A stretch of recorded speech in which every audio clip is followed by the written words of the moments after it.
A very warm welcome and thank you for joining our webinar on making good decisions in challenging times. Great to see so many of you with us, and we're really proud to be working in partnership today with Withers LLP on our webinar. My name is Josie. I am Practical Support Lead at NCVO, and it's really good to be here. Moving on to the next slide.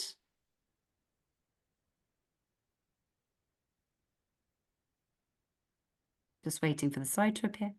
Cool. So just a bit of housekeeping. I'm sorry for those of you who've heard this before, but we do need to do it for those who haven't. So there won't be a break in today's session, but if you need to step away from your screen for any reason, then do please feel free to do so. And I hope you do have a coffee with you or a drink in hand. You'll notice that closed captions or subtitles have been enabled. So to turn these on and off, you can click the CC icon in the toolbar at the bottom of the screen, and you can also adjust the size of them. Your microphones have been automatically muted to prevent any background noise, as there's a lot of us here today. Your camera is obviously off, and today's event is being recorded. So by being here, you are consenting to it being recorded. Just to let you know, we will circulate a copy of the recording and the slides by email next week. And the recording will also be out on NCVO's YouTube channel if you want to re-watch it, or for those that can't join us today, can watch it later. We are also putting a copy of the slides in the chat, just in case you haven't looked at them already. We're not expecting any fire alarms, but as always, please do keep an ear out for any alarms where you are. Obviously, this is a safe space, so please do respect one another in terms of the chat. Feel free to add any comments and reflections around the things that you hear today in the chat. But please do use our Q&A function to ask any questions. You can also upvote any questions in the Q&A function as well. And we will have a good 15 to 20 minutes at the end for you to ask questions. Moving on to the next slide. So again, apologies for those who've heard this already, but just a little bit about NCVO. So NCVO is here to champion the voluntary sector and volunteering. We are the largest network of charities, and for those who are volunteering, we're proud to represent over 17,000 voluntary organisations, from the very largest charities to the very smallest charities and community groups. Our members range from the big medical research charities to your local amateur sports clubs, who are obviously at the heart and all have the aim of making the world around them a better place. If you're not a member, please do join us. On the next slide, there's a little bit about what you get when you join us as an NCVO member. Basically, our membership is really about saving you time and money. So you get access to information and guidance, downloadable tools and templates, discounted training, and the sector's most encompassing research. So lots and lots of reasons to join us. The best bit is if you have an income under 30,000, you can join us for free. So absolutely no reason not to join us. And we'll put a link to how to join us in the chat. There's also a link on the slides. So on to the next slide, just a little bit about what we're going to be covering today.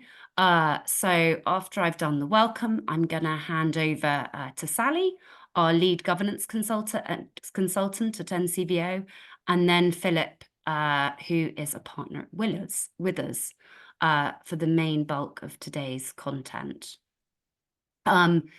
Just to let you know, Sally and Philip's content will be structured around the 7 principles set out by the Charity Commission in their guide on decision-making for trustees.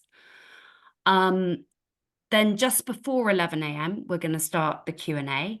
before I will then signpost to some useful tools and resources that you can go to after this webinar. And then we'll do a final bit of closing and some feedback. We do aim to finish at 11:30. Before I hand over to Sally, we just wanted to do a first quick poll to see where people are at. So the question that we'd like you to answer is, how familiar are you with the Charity Commission's guidance on good decision making, CC 27? Not at all, quite familiar, or very familiar? I'm going to give you a few minutes to answer that question, a few seconds.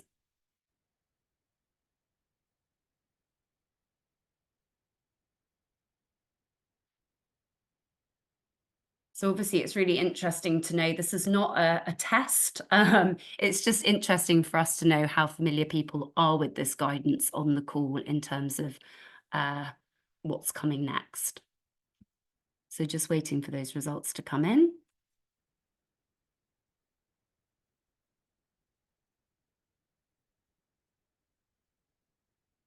Great. Okay, that means this call is very worthwhile. So 67% of you are not at all familiar with the guidance and 33% are quite familiar. So none of you feel very familiar with it, which makes this webinar very worthwhile. So on that note, I am going to hand over to Sally. Thanks, Josie. Hi, everyone. My name's Sally. My pronouns are she, her. And as Josie said, I am the lead governance consultant here at NCVO. So I work closely with colleagues in my consultancy team to support charities with all things decision-making, governance, looking at trustee training and all kinds of support for anything which helps ensure that we're moving our organisations forward from that governance perspective. And I'd like to start today by setting the scene a little bit for why we think that good decision making is important, and why there's so much value in the guidance from the Charity Commission that helps you as boards or you as people that support boards to make decisions well. So to start with, let's answer that key question. Why is good decision making important in our organisations? Could I have the next slide, please?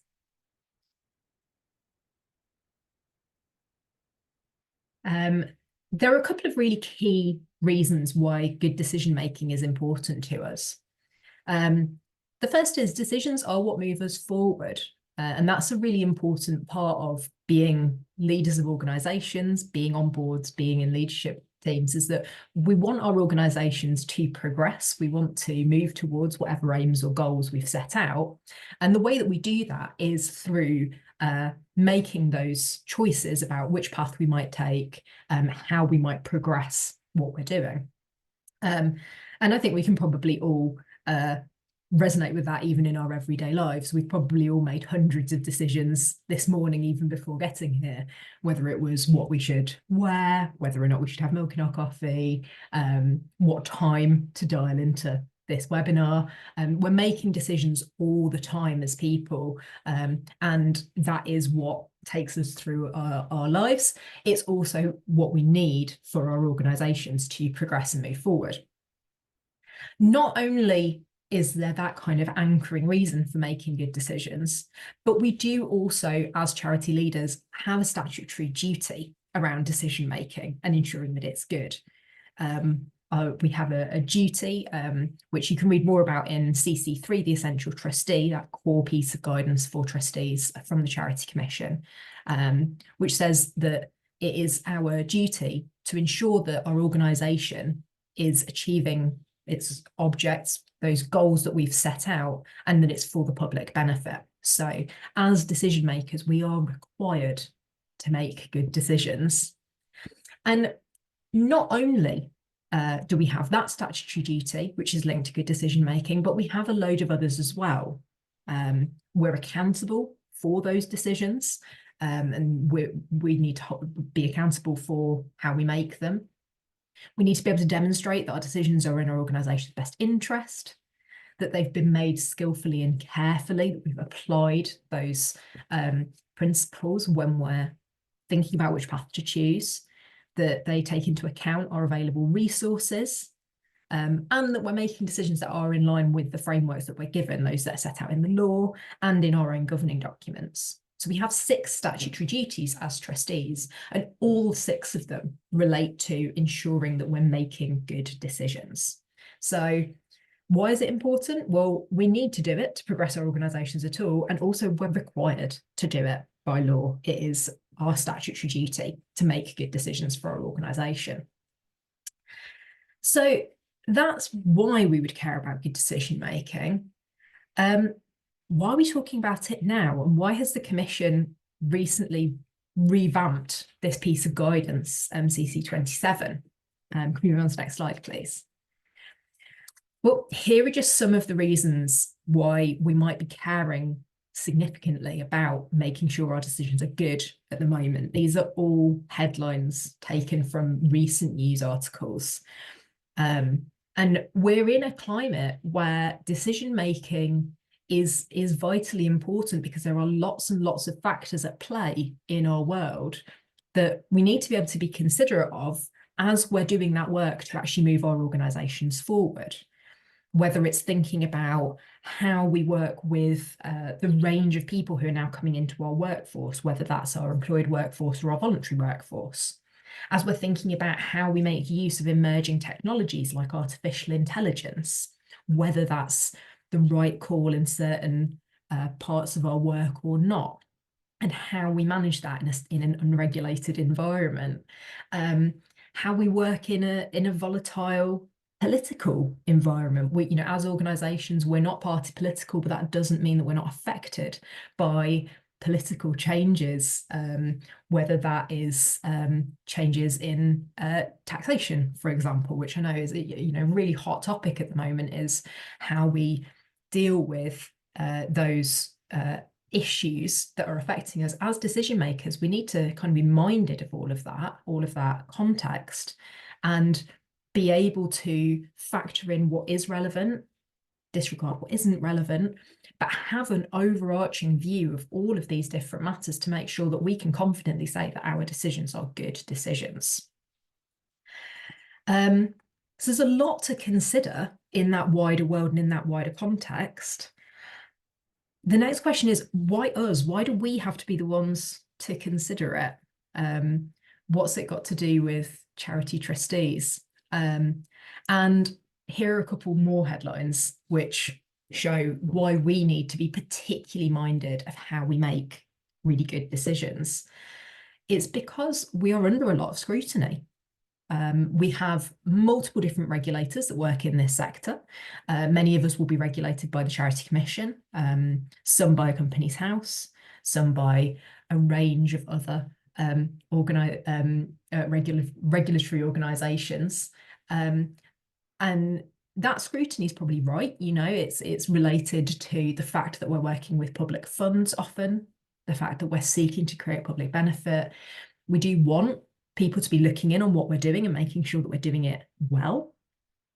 But it also means we need to have a lot of confidence that our decisions are strong and defensible. And some of these headlines show really clearly where decisions have been made by charitable organisations that weren't strong and weren't defensible, whether it was decisions around how to fundraise appropriately, how to make use of charitable funds and managing conflicts of interest, and even areas where actually organisations might have been making decisions directly in line with their purposes. The RNLI was able to very clearly explain how they were using their funding internationally, but that didn't reduce the fact that they were still hitting the headlines with comments such as they were funding bikinis for Africans while cutting jobs. So that scrutiny exists even when we make good decisions.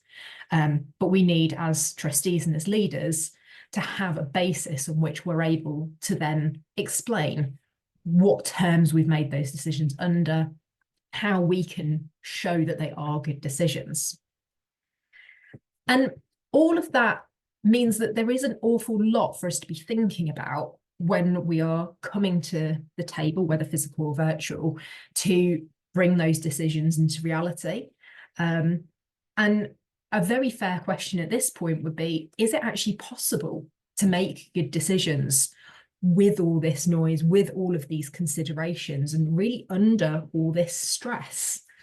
And if we move to the next slide, I've borrowed from a different presentation by a different colleague, an AI generated image of how it might feel to be a decision maker in the world right now. We are so interconnected. We are no longer just the village and just making decisions for our immediate community. We need to have consideration of much broader and wider issues than our predecessors ever needed to consider, and it is stressful. And in a Harvard Business Review article from 2017, these points were raised on how stress can actually affect our ability to make good decisions when we are stressed, when we're experiencing all of this external pressure. It can lead us to being narrow and simple in terms of our options, moving to real all or nothing extremes of decision making rather than seeing some of the nuance available. It can lead to us being really harsh, or alternatively being quite indirect. So either making a critical decision or not making a decision and avoiding an issue. It can lead to us over-delegating and trying to abdicate responsibility, or it can lead to a bit of micromanagement, trying to do everything ourselves.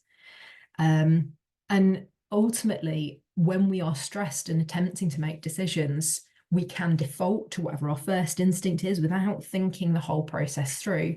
Or we might suffer from analysis paralysis, which is thinking through the process to the extreme and actually looking at too many options, leading to it being really difficult to actually come to a single firm decision.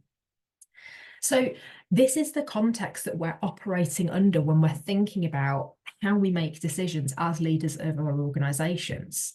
We have a legal imperative to make decisions and to make good decisions.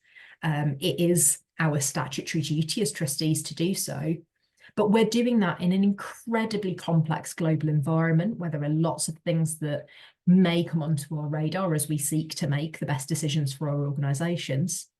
There is a lot of pressure on us as leaders and trustees. There's a lot of scrutiny, and expectations are rightly high about making sure that our decisions are the right ones. And that can be really stressful. So this is where we think the good decision-making principles for trustees can be really valuable. This is where they come in. And over the next 40 or so minutes, Phil and I will run through each of those principles in a little bit more detail for you to explain how we feel each of these principles can really usefully contribute to your discussion at board level and taking that complex decision-making environment and hopefully making it feel more manageable, less stressful, and giving you space to consider decisions and come to the best possible outcome for your organisation. So if we can skip on a couple of slides, please. These are the 7 decision-making principles for trustees as set out in the Charity Commission's guidance CC 27. So the Charity Commission say to make good decisions as a charity trustee, trustees must act within their powers, must act in good faith, must be sufficiently informed. Trustees must take into account all relevant factors and disregard all irrelevant factors. Trustees must manage conflicts of interest and must ensure their decision is within the range of decisions that a reasonable trustee body could make. Now, before we get into the detail of each of these principles, we have a second poll for you. In your experience as trustees and leaders, which of these principles have you felt least confident putting into practice, or do you feel would be most challenging to put into practice if you needed to deliver it today?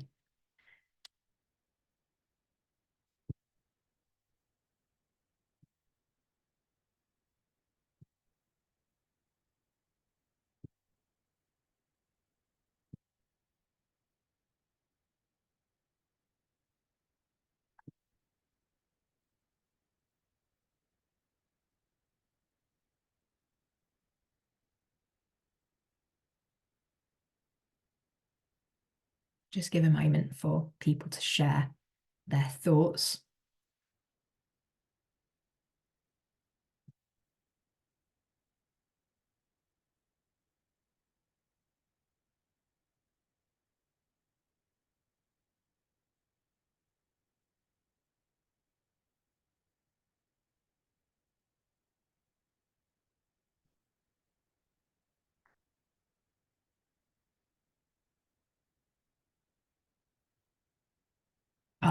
It's just been pointed out to me as well that when the poll comes up, you might see the question is slightly different. I'd love you to answer the question that's on the slide, which is, which of these principles do you feel least confident around, rather than which is the most important? So it's which do you feel least confident in terms of putting into practice?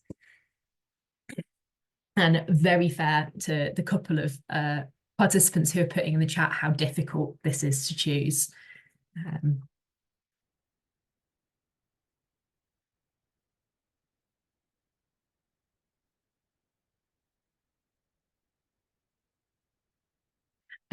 I'm not sure whether or not we're in a position where we can see some of those results. Fantastic, thank you. So while it is really difficult to choose about which of these might be the most challenging to put into practice, we have a very small majority, 33% of you on the call, saying the most challenging area is trustees must be sufficiently informed. That followed up equally by acting in good faith, taking account of relevant factors, and ensuring that the decision is within the range of reasonable decisions. We are going to run through each of these areas now for you in a little bit more detail, but it's good to know which areas will be most useful to you as we dig into them. So without further ado, I'm going to move over to Phil, or introduce Phil, to take us through the first of these principles, that trustees must act within their powers. So Phil, over to you. Thanks, Sally. I was quite interested to see in that poll. I'm going to cover powers, good faith, managing conflicts, and acting within the reasonable range of possible decisions. And that you all said that you were pretty confident about those. In the poll, you didn't select that they were challenging. So I'll be interested to see how, well, it would be interesting to know how you feel after I've spoken. Hopefully not less confident than you already feel, but possibly slightly more informed. We'll see how it goes. So as Josie mentioned, I'm a partner in the charity law team at Withers, so I advise charities on charity law governance, tax, projects, fundraising, all these sorts of issues day to day. All of that starts with decision making. You know, a charity can't further its purposes unless the trustees engage with the challenges that are ahead of them and make decisions about those challenges and how they're going to meet them, how they're going to further their purposes. They might not be the people who implement those decisions. It depends partly on the scale of your charity, whether you have an executive team, whether you have staff, people who do the more executive delivery side of things, as opposed to the governance. But the buck is always going to stop with the trustees who make decisions. And certainly from a legal point of view and from the Charity Commission's regulatory point of view, it's really important that that is done appropriately and in a way that is in line with the trustees' duties. And Sally's been running through some of those. But to dive into my bits of CC27 that I'm going to look at in more detail. First one, as Sally mentioned, trustees have to act within their powers. Now, what are your powers is kind of an important question, and I'll come on to what happens if you get it wrong. But the first place to look when you're thinking about what are your powers will be your governing document. Ordinarily, I mean, you'll have a variety of different governing documents in the room. Some of you will have articles of association, some of you will have a trust deed, some of you will have a constitution, but they probably all open broadly in the same way. There'll be a bit at the front that says who you are, probably what your name is as a charity. There'll be your objects, what you're set up to do, and there'll be a set of powers, how you do it. There'll probably be some express powers. Sometimes you have to have a power really spelled out in the governing document. So let's say you're borrowing money from a bank. The bank will quite often, particularly if it's chunky, want to have a look at your governing document and see, yes, we have the power to borrow money in furtherance of our objects. So all of these powers are going to have to be exercised in furtherance of your purposes. There may also be some implied powers, which aren't set out, but anybody on a common sense view would think, well, yeah, but you probably can do that.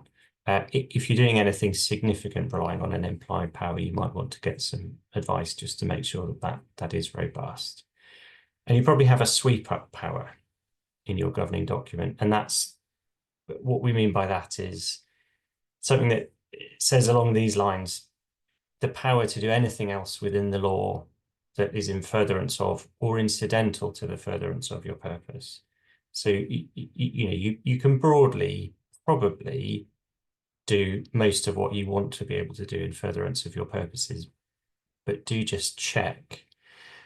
One of the areas where this is a slightly hot topic is around refusing and returning donations. If you don't want to accept, or if you don't want to keep a donation for any reason, maybe if there's some reputational problem, you don't like the donor, you don't want to take money from oil or big pharma, whatever it might be, do you actually have the power to refuse that and to give it back? It might not be enough to say, well, we kind of feel it would be on our charity's best interests to do so. So it's a slightly technical area. As I say, some of it's common sense, some of it needs a little bit of closer thought. There are powers that exist in the wider law. So not just in your articles, your trust deed, whatever it is that you have. There are some statutory powers, so meaning powers that derive from the Charities Act in particular. So there's a power to make social investments in there. There's a power to pay trustees for providing goods or services to your charity. If you're thinking about relying on those sorts of powers, though, just be aware that there can sometimes be some extra duties that apply. So if we're thinking about the power to make social investments, so that's investments with a view to achieving a charitable outcome, there are specific additional extra duties in the Charities Act that will apply to you as trustees. So your decision making will have to cover those off. And equally, some of those statutory powers can be excluded by your governing document. So your governing document might have an express prohibition on trustees providing goods or services to your charity. You wouldn't then be able to use the statutory power. So just be slightly cautious if you're doing anything that feels slightly out of the ordinary. What if you get it wrong? I mean, that's the bit that you're possibly most interested in. It can be reasonably serious if trustees get this wrong. So let's say you have a charity that's set up to advance the education of girls in Ipswich. You're a school, you've got quite a narrow purpose, but you decide to make a grant for the relief of earthquake victims in Japan. On the face of it, that's going to be outside your powers to do, and it would be in breach of trust. In principle, that might mean your trustees being personally liable to make good the charity's loss that was incurred in applying funds for that improper purpose that was outside the powers of the charity to make. It wouldn't necessarily lead to personal liability. In fact, that is a kind of worst case scenario, but there is in principle that risk. Equally, if you just don't quite follow the proper processes that are in your governing document, you can have a problem. So there will be rules that probably in your governing document, possibly in policies, other infrastructure that you have in place that go to how trustees actually do their business. So what's the notice period for calling meetings? What's the quorum, which is particularly important to make sure that you have a valid meeting. If you don't follow those processes in your governing document, which essentially give you the power to conduct your business, your decisions might be invalid.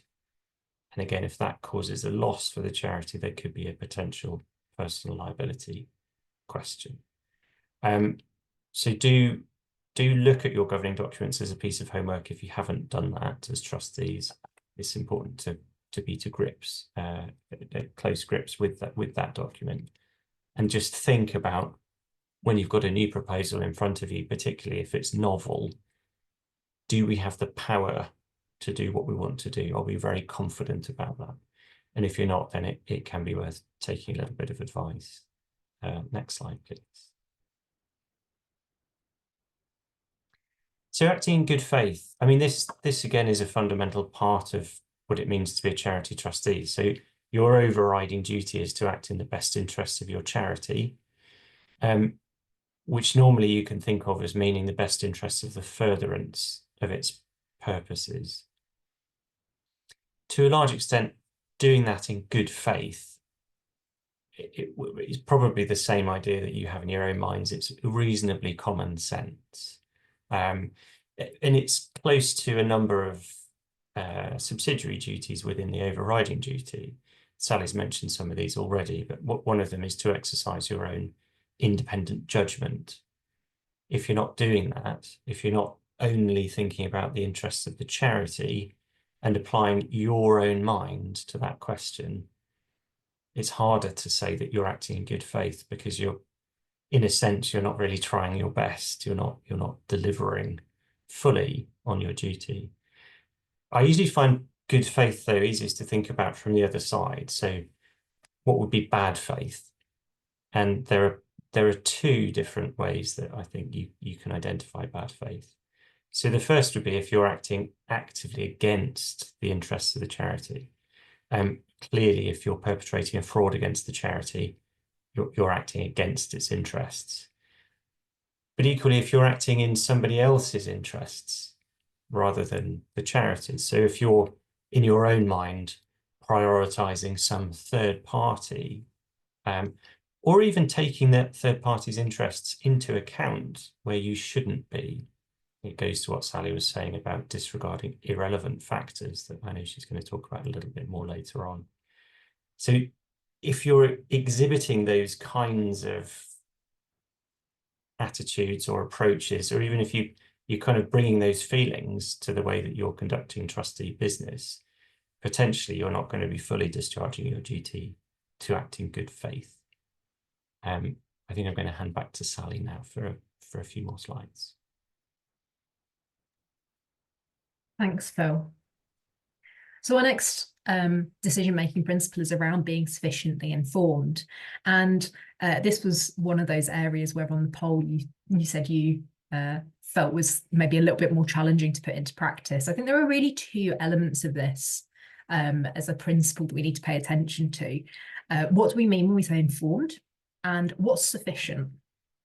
So in terms of the information that you want to be looking for as a trustee when you're seeking to make a decision, the types of things that you want to know are, what are the impact of the decision? And that's both positive impact and negative impact. You know, we make decisions usually because we're seeking a positive impact. We want the good outcome.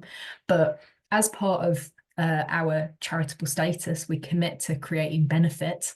And that means provable benefit that is on a balance greater than any negative impact. So we need to be aware that within any decision that we're making, there might be negative impacts as well. What might those be? And are we really confident that those positive impacts outweigh any negatives? When we're thinking about actually delivering that impact, creating that change, do we know where it happens? Is it on our resources, for our beneficiaries? Will there be impact on our reputation?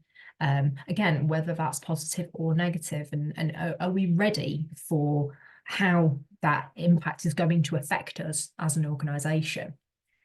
How much do we know about the cost and complexity of the decision? Is it one of those easy yes, no's that is not going to have a significant impact on resources, on beneficiaries, for example, feels quite straightforward? Or do we have a really wide range of factors that are going to be affected? And therefore, do we need that information to be at a more developed level? Do we know whether or not the decision will be controversial? And that can be within any of our stakeholder groups. So will it be controversial with our staff, our volunteers, our members, if we're a membership organisation, the public? And within that question of will it be controversial, do we care? You know, it links to some of these other points around, you know, will the decision be controversial and therefore have an impact on our reputation? Or might it be controversial, but actually we think the impact's still going to be pretty minimal? We can make those choices as leaders. And then the final thing about being informed is, do we have to make this decision immediately? What's the time pressure? And could we seek more information for a more reassured decision? Or do we need to move it forward quite quickly? While we don't want to get into that space of freeze and inability to make decisions at all, we do want to have the right information to be confident in our decision. And sometimes that can mean pausing and asking for a little bit more information to ensure that we're really confident in the ultimate decision that we do choose. So how time pressured is this? Do we have to make the decision immediately, or can we take a breath and can we seek a little bit more detail? Which brings me on to what's sufficient in terms of that level of detail. So when we're considering those questions about our information, is there any guidance out there that we can follow that's going to set those boundaries and those terms for what information we need in order to be reassured in our decision? Are there any experts we need to consult or should consult? You know, is there a legal angle to this decision? Is there a financial angle? Is there a kind of PR and reputation angle? And do we have experts available to us who can give us a sense of what the impacts and outcomes might be that can actually enhance that level of information that we have? And then finally, when we're thinking about that term sufficient, what's proportionate in terms of the scale of this decision? If it is a low cost, low complexity decision, we may not need as much information as if it was a high cost, high complexity decision.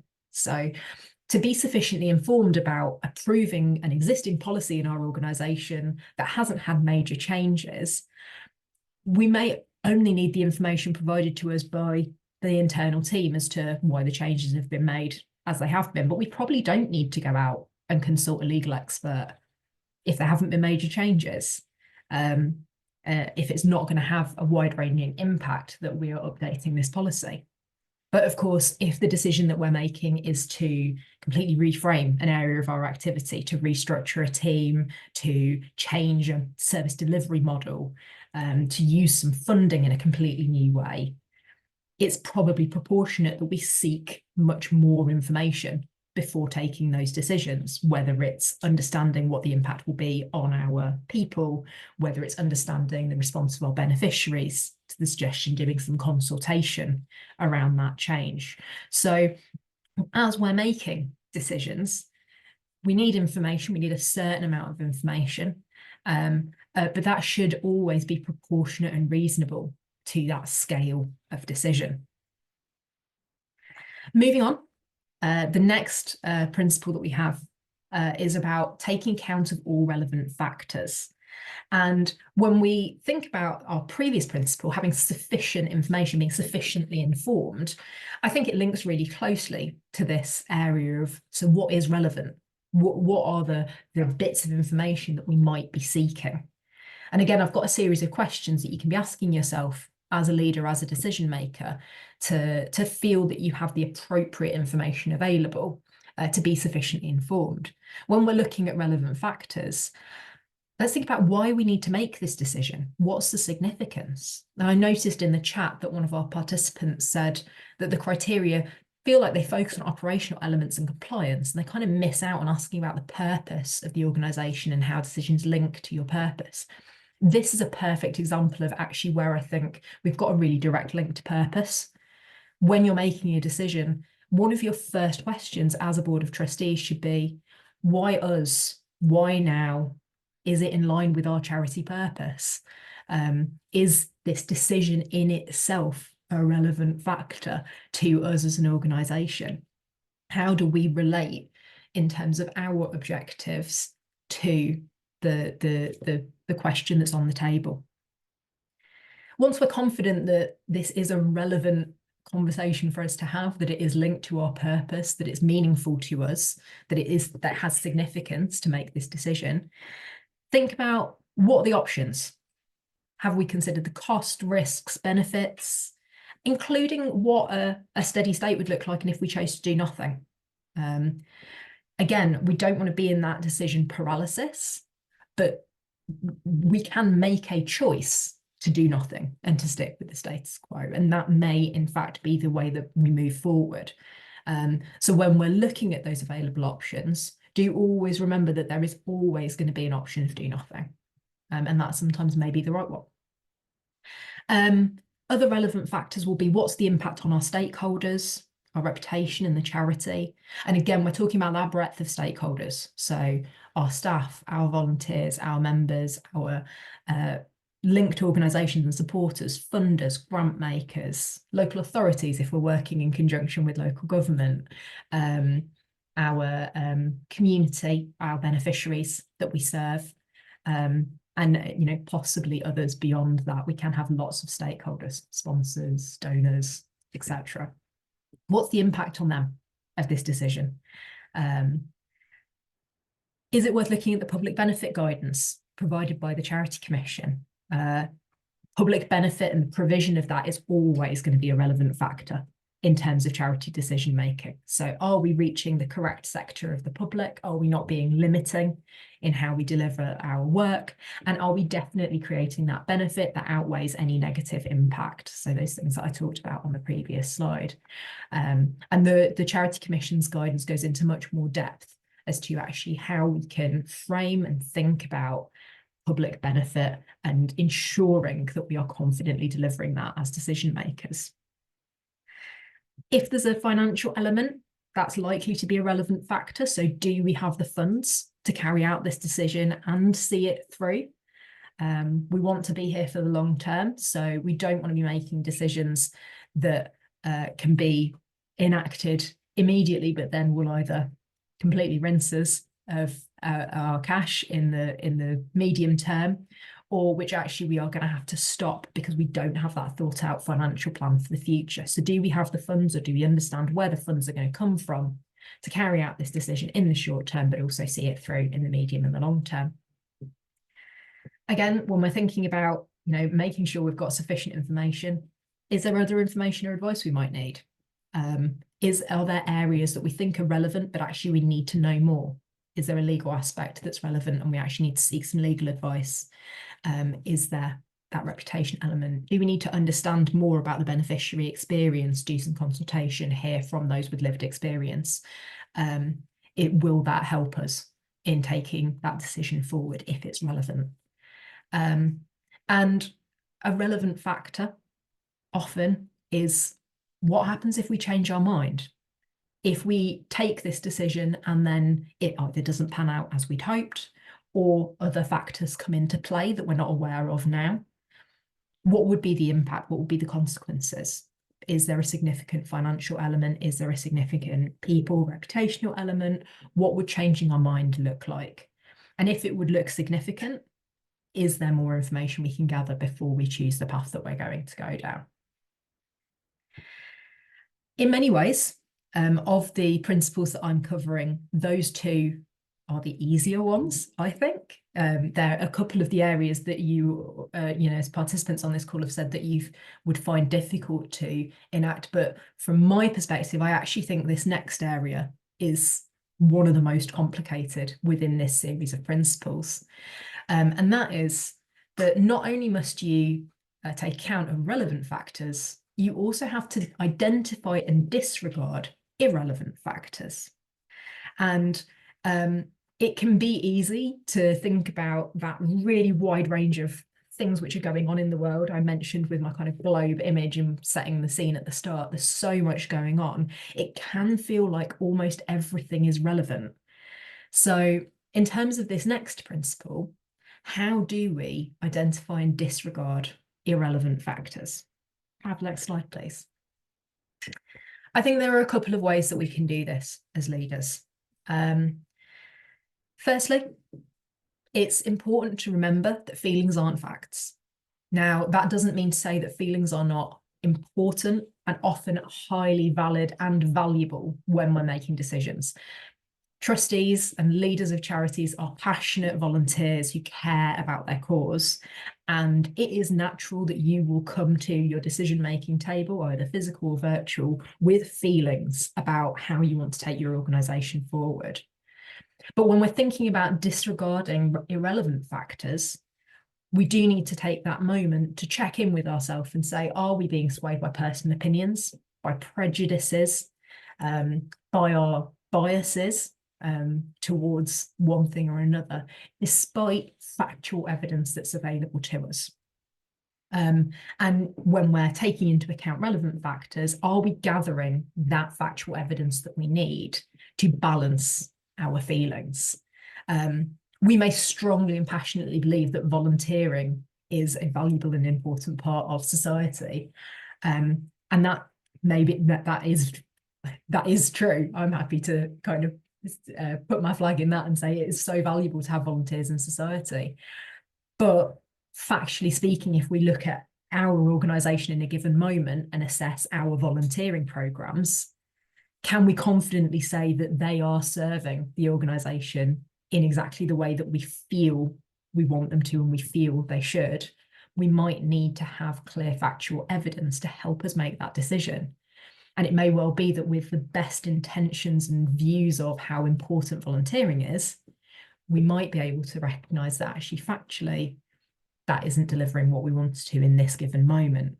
And that can be really hard to recognise that despite our feelings leading us in a certain direction, that actually we need to take a step back and just look at the hard facts. And a big part of decision making is being able to be objective in that way.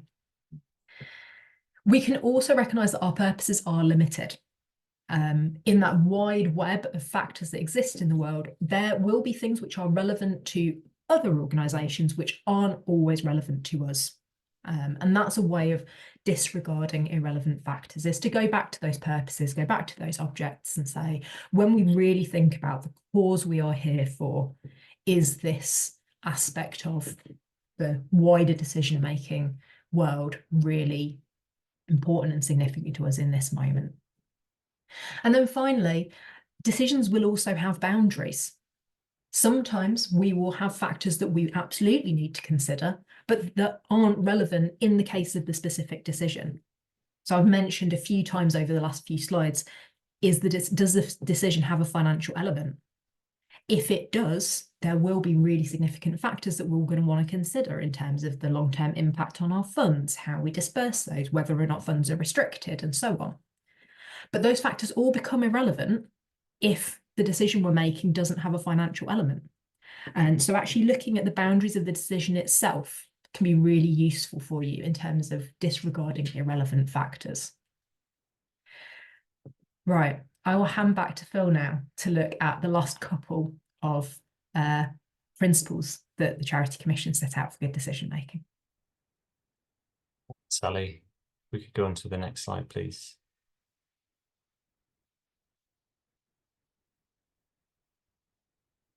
Thank you. So I'm going to think about conflicts here. I mean, probably most of you will have a pretty good idea about what I mean by conflicts. Your poll responses suggested that you are quite confident when it comes to managing conflicts.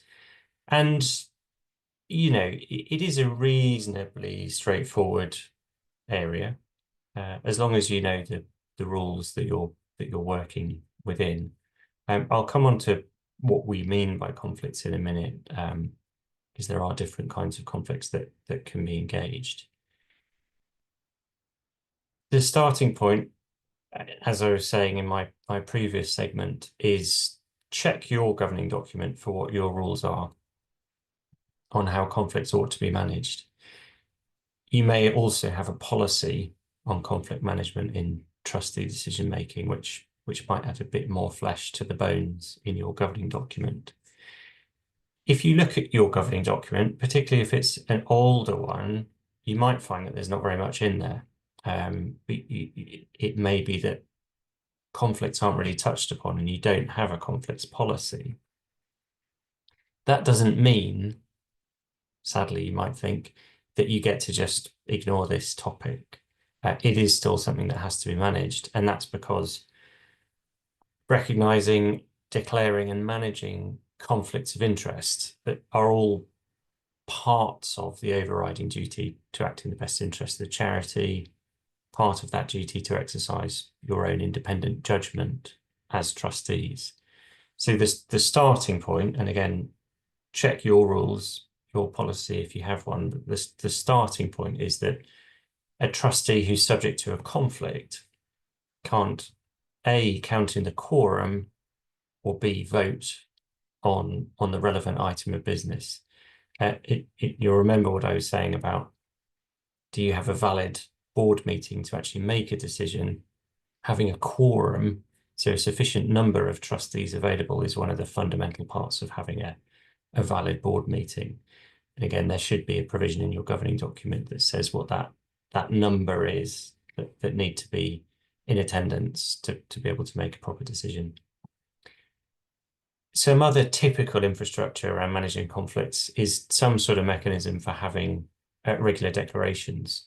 So a lot of charities will have an annual declaration process, so a form where trustees are really asked to write down everything that could conceivably have any kind of bearing on the charity and its work.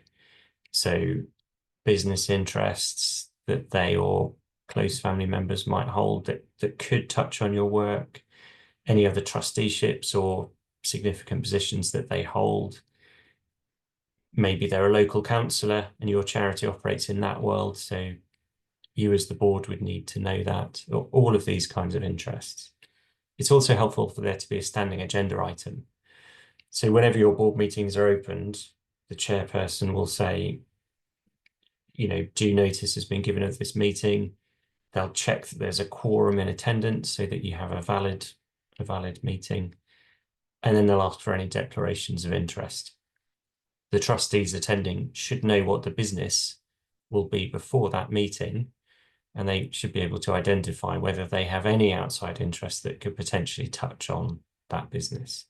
So they should then declare those at the start of the meeting and take any other steps that are needed to manage that issue. So I said I'll come back to what we mean by conflicts. There are really two different kinds that we think about. So conflicts of interest proper and conflicts of loyalty. So by interest, we mean a financial or equivalent interest. So if you have one of your trustees making a paid supply of goods or services to your charity, clearly that trustee has a conflict of interest. They are being paid. They also have a duty to act in the best interest of the charity. They can't occupy both of those mental spaces properly at the same time, so they can't participate in the trustee decision making about that supply. Equally, if they own a business that's making a supply to the charity, or maybe if their spouse or somebody else in their family with whom they share a common purse, so they're financially interdependent, if you like, that would create a conflict of interest. Conflict of loyalty is where we're thinking about somebody who has a legal duty that pulls in another direction. So they might not have any financial or equivalent interest in the business that's before the board, but there's a duty that means that they can't apply their undivided mind to the question that's in front of them. So the most common scenario is a trustee who's on two boards of charities, so they have a duty to act in the best interests of each of those charities, and the charities are proposing to collaborate in some way to work together. That common trustee will be conflicted, have a conflict of loyalty in respect to those proposals.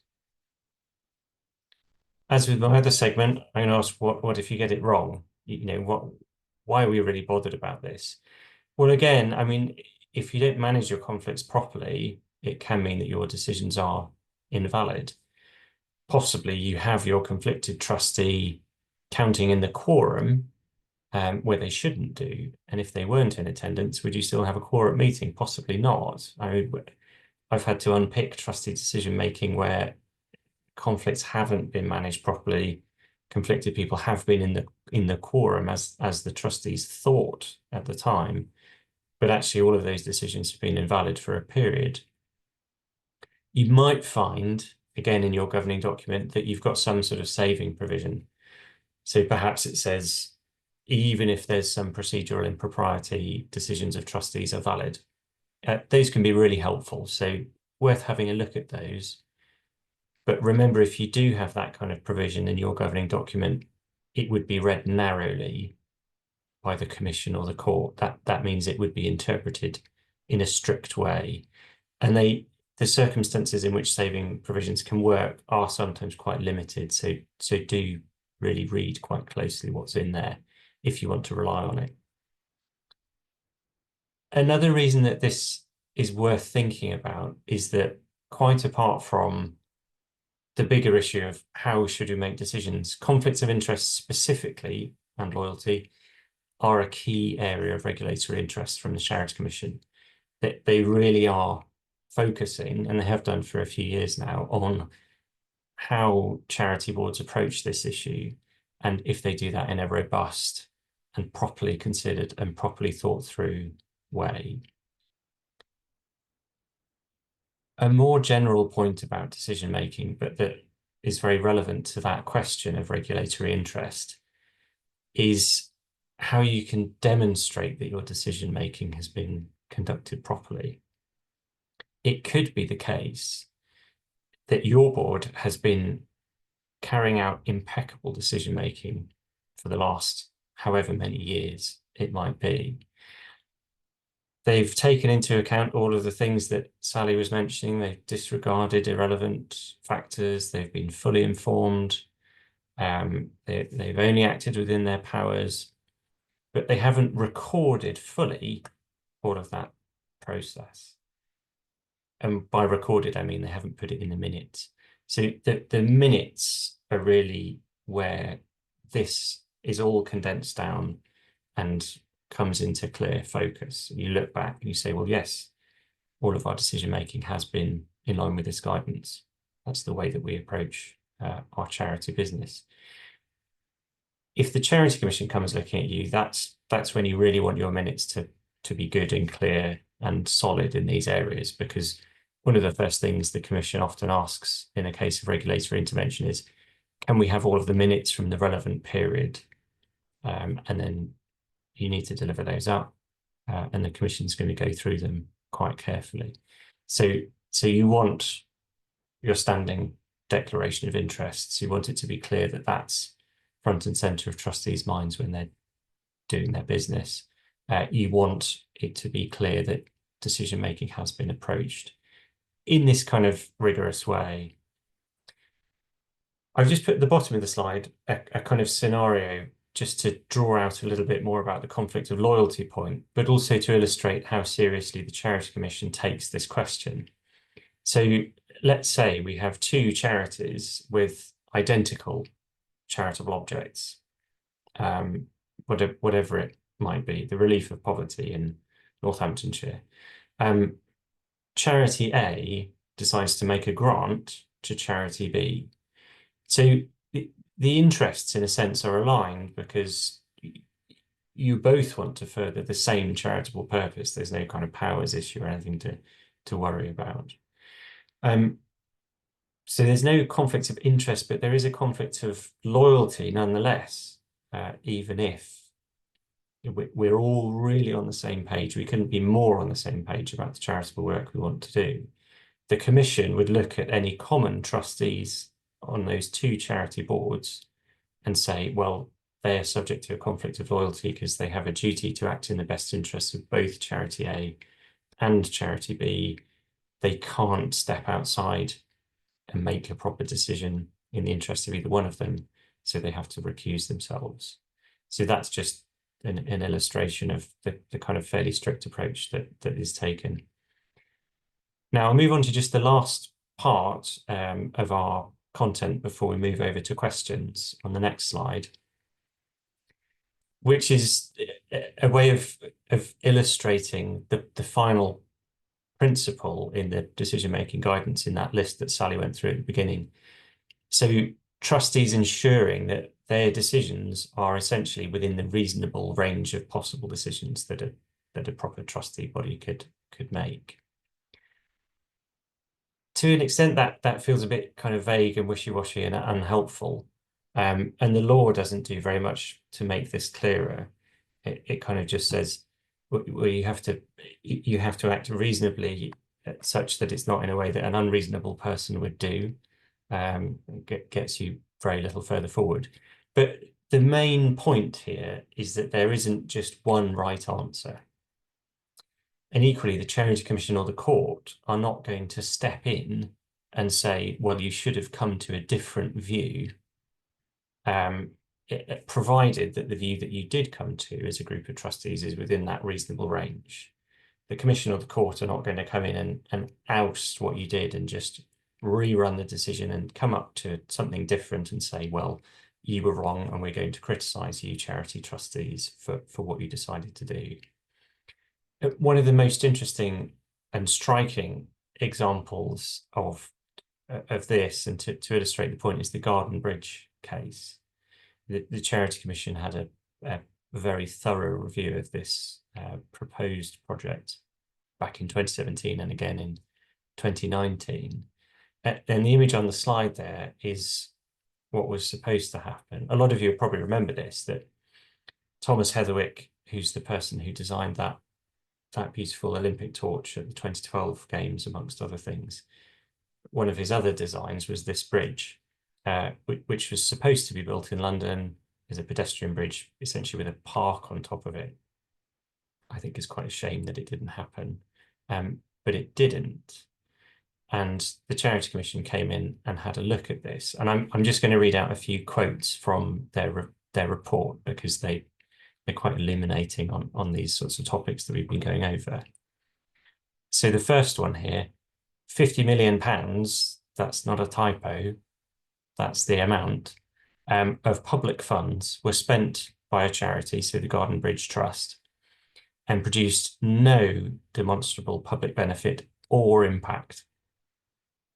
And the Commission said rightly that represents a failure for charity, which risks undermining public trust. So it was clearly a failure, and quite a substantial, catastrophic one. £50 million of public money essentially disappeared on things like planning applications, consultants' fees, who knows what. But the Commission, that was a given, that it was some sort of failure. What the Commission was interested in is whether the trustees had discharged their duties in the way that they had approached their decision-making around this. And some of their conclusions will follow. So the trustees were meeting their duties and acting in compliance with charity law. They provided strategic leadership and direction to the charity, understood their duties and responsibilities, and had evidence robust and informed decision-making. Next slide, please. We remain assured that the trustees fulfilled their legal duties in their decision-making regarding the construction of the bridge, and have seen no evidence to suggest that they've failed in their duties, apart from some late filing of accounts, which is obviously a minor issue. And then finally, the crucial point, which I was making just now, the Commission cannot say whether a decision is right or wrong. For the Commission to have such a power would compromise the independence of charities. So the trustees are always going to be the decision makers. Only in this context, whether the decision was within the range of decisions that a reasonable body of trustees could make. So when they looked at Golden Bridge Trust and what had led to the loss of this £50 million, they essentially said, well, actually, at each stage, the trustees did the right thing. They were really informed. They disregarded irrelevant factors. They thought hard. It just was unfortunate that this, for reasons outside their control, didn't work out. And what the trustees were able to show the commission to lead them to that view was really well kept, full minutes and supporting papers that showed that they'd gone through all of these principles in CC 27. They'd done the right thing. If they hadn't done that, then it could have been a really different story, and you could have seen trustees being disqualified and who knows what. So that's just a note to leave us on. We've still got a little bit more than 20 minutes, I think, for questions. I think probably a few have been popping in. I'll hand back to Josie. Thanks, Philip. And thank you both very much. Really, really insightful presentations and so much to think about. We've only had one question in so far. So if you do have a question, do feel free to pop it through the Q&A function. Sally actually responded to this question, but I think it's useful to ask. So basically, a participant has said, I'm just thinking that the mirror to much of this is in the quality of the board pack generated by operational staff. Do you have a pro forma document that would help to set out what a good board paper would look like to support good decision making? So the answer that Sally has helpfully written, which does signpost to what we do have, which is a template CEO report, which is member only. So a good reason to become a member of NCVO if you're not one already. But that does set out information about how you can, of the information that the CEO can provide to kind of help with this. But I also thought it would be helpful just to get some thoughts perhaps from both Sally and Phil in terms of like what people might include in board papers to help with good decision making. Sally, do you want to go first? Absolutely. Thanks, Josie. I think this is a great question because, of course, when we're looking at these decision-making principles, there is always a risk that actually we end up, overwhelmed by too much information, and actually that question of how we disregard irrelevant factors becomes even more difficult. When you're structuring board papers, I would always encourage organisations to think about just one or two key things which form the basis for the structure of every paper that gets brought either to your board or to any other part of your governance, so including if you have subcommittees or other groups that are meeting. The things which we need to understand front and centre in terms of any material coming to the board is, firstly, what is the core subject of the item? If we are talking about a change to our volunteering offer, for example, let's have that nice and clear as the heading of the item. Why is the paper coming to this part of governance? Is it for an open discussion on possible ways forward? If it's for a discussion, can we set out and we provide 3 options in the paper, for example?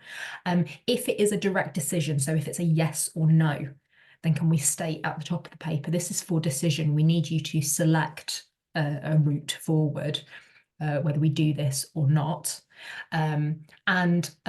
Is it just for information? Has a decision already been made and the board or the given committee is just being made aware of that?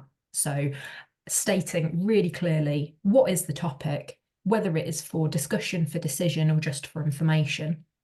And then another great thing to add, again, front and centre, as high up as possible, is what area of our strategy or our objectives is this meeting? Can we directly link to what we've said we'll do? Where does this fit within our plan?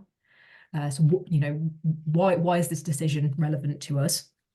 And what risks are we addressing, if there are any risks that we have, risk factors that we have? And if you can put all of those things into your paper, that might be the first kind of half page of any paper that comes to any board or committee that you have.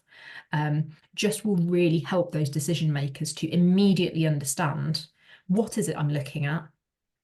What do I need to do with what I'm looking at? Do I just need to absorb the information? Do I need to be ready to have a discussion? And why am I looking at this moment? Is it because it's addressing a strategic objective? Is it because it's managing a risk? Is it a combination of the both? That's going to allow your board members, your decision makers, very quickly to assess what they need to understand and take from the information that's set out in front of them.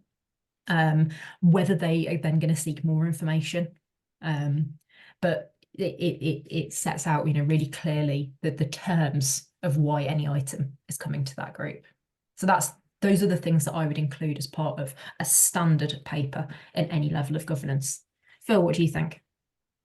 Yeah, all good advice. I'd echo all of that. I think that trustees are obviously really busy people, and they will almost invariably have more items on their agenda that they feel they can comfortably get through in the time. Board meetings end up being quite long. So I think there is a case for a degree of standardization in these papers. So I think a template can be useful that kind of hits those notes that Sally was going through in a consistent order, so that you as trustees can kind of approach things. You were taken through the issues, risks, opportunity cost, whatever it might be. But I suppose also just to make a slight counter argument as well, that it can be tempting to get too led by the template, and sometimes there'll be issues that they don't fit comfortably into the categories of the template, but they're nonetheless really crucial for whatever this proposal, project, problem is that the trustees need to think about. So I think a template can be helpful and useful from an efficiency point of view, as well as a kind of sufficiently informed point of view. But just make sure that there's some flexibility in there and a kind of indication to whoever's preparing that paper to not just fill it in as if it's a questionnaire or an application form, but really think about whether the board has been given sufficient information to make a proper decision. And if there's more stuff that isn't in the kind of more checkboxy type structured part of the board paper, that there is somewhere to say the rest as well that is still important. Great, thank you both. Moving on to the next question. So we had a question about, can the governing body of a charity be changed as the charity evolves? I'm wondering if it refers to the governing document, but I'm not entirely sure. I see Sally is typing. Sally, do you want to say anything on this?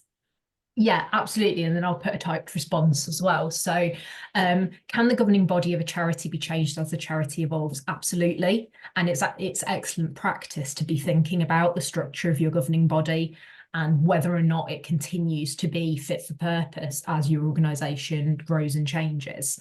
It's highly likely that when a charity begins its journey, the governing body and the decision-making group will be a certain shape dependent on the needs of the charity at that time, which, it may mean that when an organisation starts out, you may have quite a small number of trustees who are particularly close to the nature of the organisation, the operations, and then as that organisation maybe grows, professionalises, you might seek to grow that board, look for a wider group of decision makers who are bringing different skills, knowledge, background and experience.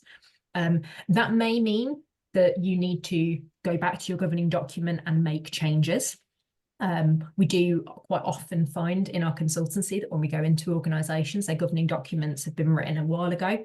They've been written to accommodate the organisation as it was when it started, and actually they can use adaptation, whether that is to increase the number of trustees that are required. So we recommend in the Charity Governance Code that the ideal number of trustees on a board is somewhere between 5 and 12. any more than 12, and it can become a little bit difficult to come to consensus decisions. Fewer than 5, it's very difficult to ensure that you are meeting your quorum, that level of individuals that you need to confidently make a decision. So we'd say somewhere between 5 and 12 is the ideal number.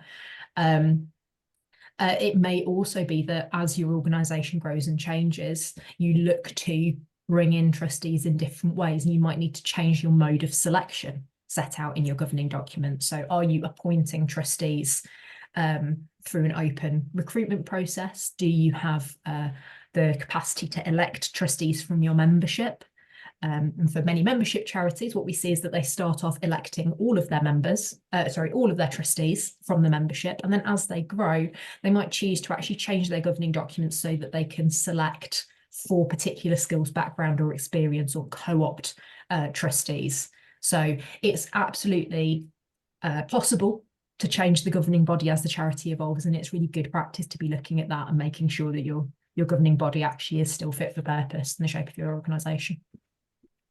Thanks, Sally. There was a clarification on that, which I slightly suspected, which was, can you change your governing document? I think you've touched on that too. Just in the interests of time, what I will say is, I mean, the simple answer to that is yes. And what we can do is send out some information about that. It's slightly the how depends on your legal structure, so it can be slightly complicated. So I think probably in the interests of time, we'll send out some more information about changing your governing document if that's what you're looking to do. Another question was on, and maybe Phil, this is one for you, interested in the mention of conflicts of interest and conflicts of loyalty. At the beginning of meetings, we have a declaration of conflicts of interest plus a register. Should we be doing more? And do you have any suggestions as to what? Well, I mean, that's good. That's a good start. You know, that you're declaring annually, and you've got that standing agenda item. Those are the starting points, definitely. I mean, once you know what the trustees' outside interests and duties are, then it's understanding how you manage them. So I don't know what you have in terms of the rules within your governing document for managing conflicts, but ideally all of the trustees would be familiar with those. And if they're at all opaque or awkward to understand, then that's when a conflicts of interest policy can be helpful. And equally, as I was saying, the policy can be useful in just helping the trustees to understand what we mean by conflicts, why that's important, what the regulatory angle is in terms of the Commission's policy on all of this, and possibly a little bit about what happens when we get it wrong, you know, which goes to the why is this important piece. So in your shoes, I would be thinking, well, that we've certainly got a good start. The trustees are alive to this, but I then want to go and have a look at those other aspects and just see if those are clear and robust, and if there are any adjustments that we might want to make or enhancements. Great, thank you. Next question. So for small charities with few or no employees, can you advise on what evidence of a decision-making trail is expected or advised, in addition to meeting minutes or papers on specific topics? Then they gave an example of, should virtual discussion threads be documented? Phil, do you want to have a go at this one? Yeah, I mean, it depends. So obviously, these kinds of platforms do change the way, and have changed dramatically, the way that trustees do their business. And you're right that discussion threads during a chat can contain all sorts of important exchanges. And equally, some trustees might be making decisions by emailing each other, you know. The question is, how material is that stuff? You know, if you had this sort of online meeting and actually most of what you were talking about with your voices was what you're going to do at the weekend, and a lot of the substance was in the chat, then you would want to capture some of that. And equally, the things that you're doing by email, there may well be a case for recording in some form the content of those email exchanges. And particularly if we're straying into what isn't trustee business that's conducted at a meeting, if we really drill down into it, but is actually trustees conducting or making decisions in writing. So written resolutions are their own area when it comes to good governance and good decision making. Everything we were talking about in CC 27 still applies, but it can be sometimes a little bit harder to show that you're hitting all of those right notes, where you're not having a discussion in this kind of format or in person, and actually it's more in the way of emails going back and forth. There you want to make sure you're still hitting the right notes, but equally that if you do make decisions that have a written element, that you're following the rules, and that, again, check your governing document, because that's going to have rules about how written resolutions can be passed. Sometimes those have to be unanimous. You can't have a majority written decision, for example. So it's all going to turn on the detail. What's in your chat? How much of that is really material to the decision? And if you had the Charity Commission breathing down your neck in 5 years' time, would you want to be able to produce that? Because you'd say, well, actually this went to the heart of it. This is where somebody linked the independent evidence that we were relying on, that somebody pasted another, a report that was made by the charity that we're proposing to make a grant to. So we do want to capture that, because it's all part of the record that shows that we were taking a proper approach. Thank you. That's great, Phil. Thank you. I'm gonna finish up the questions there. We've got through all of the ones that were put through the Q&A function. I've seen that there is one in the chat, so we're going to go through the chat, and anything that we've missed, we will make sure that we follow up with a response in our follow-up email early next week, and we'll also share any guidance that we've mentioned in today's webinar. Just before we close up, a few things. So just moving on to the next slide. So we have sort of put down just some of the absolute kind of core guidance if you're interested in kind of taking this further. So obviously, please do read and do get yourself familiar with decision making for charity trustees, CC 27, which we focused this webinar around. We also have stacks of guidance and templates on our NCVO website in our help and guidance. I highlighted the specific bit around making decisions as a board, where there's lots of really useful information. But Sally's also kind of highlighted it in her responses to the questions, our kind of board basics and some of our templates. So please do have a look at those. And then finally, as you may or may not know, NCVO do have a small charity help desk. We're open 10 a.m. to 4 p.m. every day of the week. You can call us about anything and everything around setting up and running a charity. We've got a really nice, friendly team who are able to answer any questions and signpost you to kind of relevant guidance and documents. So please do get in touch with us there. Moving on to the next slide then. So before we go, we're always really interested in how people have found our webinars. So we would really be grateful if you would give us some feedback. We do very much take this into consideration when planning our webinar series. This is a very quick poll, but just to say that also afterwards, we will also be sending you a kind of further evaluation survey to kind of understand what you got from the session, what you learnt, what you're going to take forward, and what we could improve for next time. So I'll give you a few seconds to do this quick feedback poll.